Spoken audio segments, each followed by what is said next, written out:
আকাশবাণী খবর পড়ছি ধৃতি সেন শর্মা। বিশেষ খবর হলো, প্রধানমন্ত্রী নরেন্দ্র মোদী মহিলা সংরক্ষণের প্রয়োজনীয়তার উপর জোর দিয়ে বলেছেন, মহিলাদের অংশগ্রহণ দেশের গণতন্ত্রকে আরও মজবুত করেছে। তিনি আজ নতুন দিল্লিতে নারী শক্তি বন্দন সম্মেলনে ভাষণ দিচ্ছিলেন। বর্ষিয়ান বিজেপি নেতা প্রধানমন্ত্রী নরেন্দ্র মোদী আজ নমো অ্যাপের মাধ্যমে তামিলনাড়ুর বিজেপি কর্মীদের সঙ্গে মেরা বুথ সবসে মজবুত কর্মসূচিতে অংশ নেন।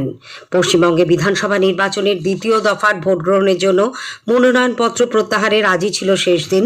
এদিকে ভোটের দিন এগিয়ে আসার সঙ্গে সঙ্গে প্রচার জমে উঠেছে।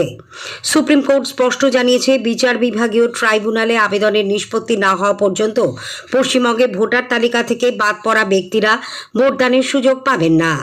ভুয়ো ভোটারকে চিহ্নিত করতে আঙুলের ছাপ বা চোখের মনি স্ক্যান করানোর ব্যবস্থার দাবি জানিয়ে দায়ের করা এক আবেদনের প্রেক্ষিতে সুপ্রিম কোর্ট কেন্দ্র ও নির্বাচন কমিশনকে নোটিশ জারি করেছে।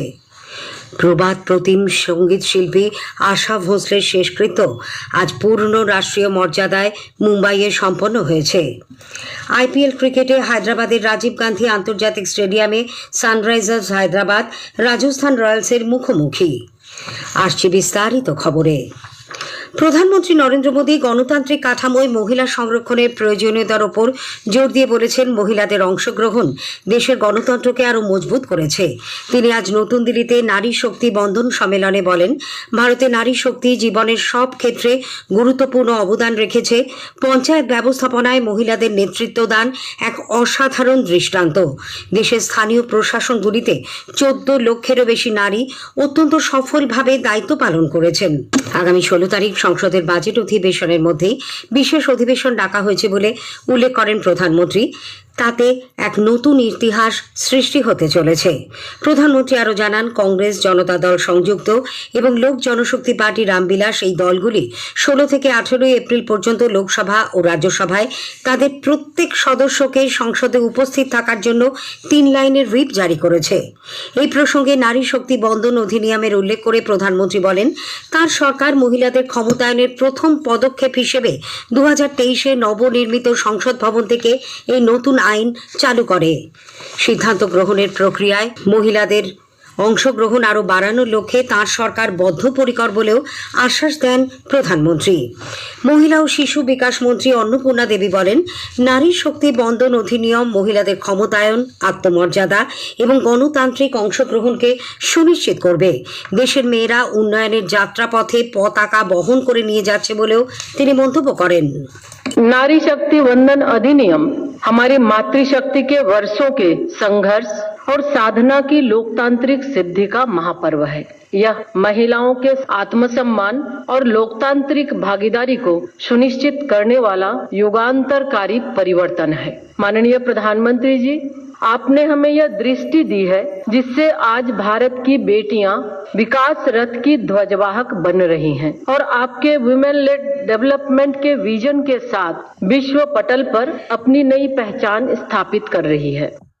দিল্লির মুখ্যমন্ত্রী রেখা গুপ্তা বলেন, ভারতের মহিলারা সমানাধিকার ও মর্যাদা আদায়ের জন্য দীর্ঘ সংগ্রাম পথের সাক্ষী হয়ে থেকেছে। বর্ষিয়ান বিজেপি নেতা প্রধানমন্ত্রী নরেন্দ্র মোদী আজ নমো অ্যাপের মাধ্যমে তামিলনাড়ুর বিজেপি কর্মীদের সঙ্গে মেরা বুথ সবসে মজবুত কর্মসূচিতে অংশ নেন। তিনি বলেন, তামিলনাড়ুতে নতুন পরিবেশ তৈরি হচ্ছে এবং মানুষ পরিবর্তনের আশায় বিজেপি ও এনডিএর দিকে তাকিয়ে রয়েছে। প্রধানমন্ত্রী জানান, কৃষকদের কল্যাণই এনডিএ সরকারের সর্বোচ্চ অগ্রাধিকার। তিনি উল্লেখ করেন, কেন্দ্রে এনডিএ সরকার আসার পর রেল, সড়ক, বন্দর ও বিমানবন্দর সম্পর্কিত একাধিক প্রকল্প শুরু হয়েছে এবং সেগুলির কাজ দ্রুত এগিয়ে চলেছে। बीजेपी एनडीए को लोग बदलाव की उम्मीद के साथ देख रहे हैं। ये आपकी मेहनत ही है कि आज तमिलनाडु में जनता के बीच एक नया माहौल बन रहा है। किसानों का भला होना ये हमारी सबसे बड़ी प्राथमिकता है। एक वो समय था जब डीएमके के केंद्र सरकार में रहने के बाद भी तमिलनाडु के लिए कोई नया प्रोजेक्ट नहीं आता था, और एक आज का समय है, एनडीए सरकार रेलवे, हाईवे, पोर्ट, एयरपोर्ट के बड़े प्रोजेक्ट ला रही है, तेजी से काम कर रही है।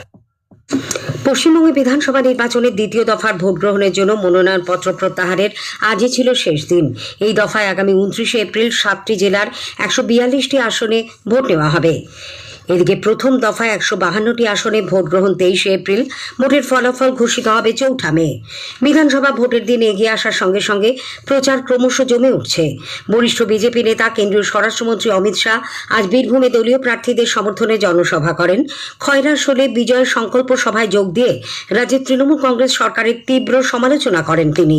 পরে পশ্চিম বর্ধমানের রানীগঞ্জে খান্দ্রা ফুটবল ময়দানে এক জনসভায় অমিত শাহ বলেন, তারা এ রাজ্যে সরকার গঠন করলে কাঁটা তার দেওয়ার জন্য 600 একর জমি 45 দিনের মধ্যে বিএসএফ এর হাতে তুলে দেওয়া হবে। बीएसएफ को बाढ़ लगाने के लिए भूमि भी नहीं देते हैं।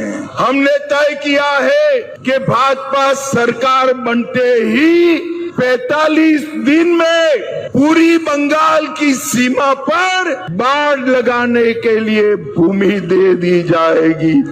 এদিকে তৃণমূল কংগ্রেস প্রধান মুখ্যমন্ত্রী মমতা ব্যানার্জি বীরভূমের সিউড়িতে দলীয় প্রার্থীর সমর্থনে এক জনসভায় অভিযোগ করেন, এসআইআর এর পর এনআরসি করার প্রচেষ্টা করছে বিজেপি। বাংলার ইতিহাস বদলে দিতে চাইছে তারা।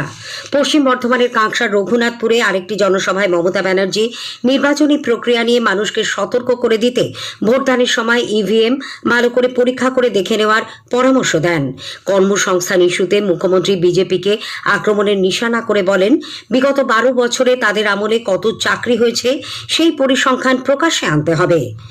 সিপিআইএম ও কংগ্রেস প্রার্থীরাও জনসভা এবং বাড়ি বাড়ি প্রচারে অংশ নিচ্ছে।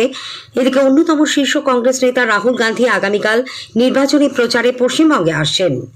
ভোটের সময় আইন শৃঙ্খলা সংক্রান্ত অভিযোগ জানানোর জন্য নির্বাচন কমিশন নতুন হেল্পলাইন চালু করেছে। অবাধ ও শান্তিপূর্ণ ভোট গ্রহণ সুনিশ্চিত করতে এই উদ্যোগ বলে রাজ্যের মুখ্য নির্বাচনী আধিকারিক মনোজ কুমার আগরওয়াল জানিয়েছেন। 1800-345-0008 এই নম্বরে একটি নিঃশুল্ক টোল ফ্রি হেল্পলাইন নম্বর চালু করা হয়েছে। এটি 24 ঘন্টায় সক্রিয় থাকবে। এই খবর আপনারা শুনছেন আকাশবাণী থেকে। সুপ্রিম কোর্ট স্পষ্ট জানিয়েছে, বিচার বিভাগীয় ট্রাইব্যুনালে আবেদনের নিষ্পত্তি না হওয়া পর্যন্ত পশ্চিমবঙ্গে ভোটার তালিকা থেকে বাদ পড়া ব্যক্তিরা ভোটদানের সুযোগ পাবেন না।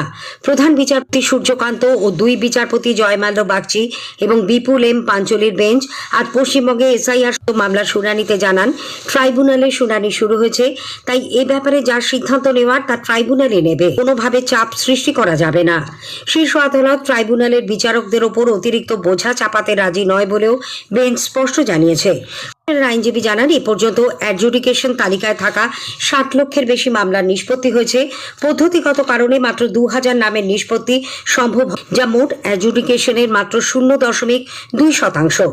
যেভাবে দ্রুততার সঙ্গে বিচার বিভাগ আধিকারিকরা এই কাজ সম্পন্ন করেছেন তা প্রশংসার যোগ্য বলে প্রধান বিচারপতি উল্লেখ করেন। পশ্চিমবঙ্গে নির্বাচন শেষ না হওয়া পর্যন্ত বিচারকদের যথাযথ নিরাপত্তা ও সুরক্ষা দিতে হবে বলেও জানিয়েছেন প্রধান বিচারপতি সূর্যকান্ত। এদিকে পশ্চিমবঙ্গে এসআইআর এ ভোটার তালিকা থেকে নাম বাদ যাওয়াকে চ্যালেঞ্জ জানিয়ে দাখিল করা একটি আবেদনের শুনানি গ্রহণ করতে অস্বীকার করেছে সুপ্রিম কোর্ট। শীর্ষ আদালতের মতে এখনই এর শুনানি গ্রহণ করা যায় না। প্রধান বিচারপতি। অন্যদিকে শিলিগুড়ির বিজেপি প্রার্থী শঙ্কর ঘোষ আজ সেখানে এক সভায় সরকারি কর্মচারীদের বেতন বৃদ্ধি, শূন্যপদ পূরণ এবং পরিকাঠামো উন্নয়নকেই প্রচারের প্রধান অঙ্গ হিসেবে তুলে ধরেন। স্কুল বাঁচাও, মূল বাঁচাও, শিক্ষা বাঁচাও, বাংলা বাঁচাও এই স্লোগানকে সামনে রেখে বিধানসভা নির্বাচনে বাম প্রার্থীদের সমর্থনে ছাত্র সংগঠন এসএফআই এর পক্ষ থেকে আজ এডুকেশন ম্যানিফেস্টো প্রকাশ করা হয়। কলকাতায় এসএফআই এর কেন্দ্রীয় কার্যনির্বাহী কমিটির সদস্য আকাশ কর, শুভজিৎ সরকার, বর্ণনা মুখোপাধ্যায়ের উপস্থিতিতে রাজ্য সম্পাদক দেবাঞ্জন দে এই ইস্তেহার প্রকাশ করেন। 600 কোটি টাকার সাইবার প্রতারণা মামলায় রাজ্য পুলিশ শিল্পপতি পবন রুইয়াকে আজ গ্রেপ্তার করেছে।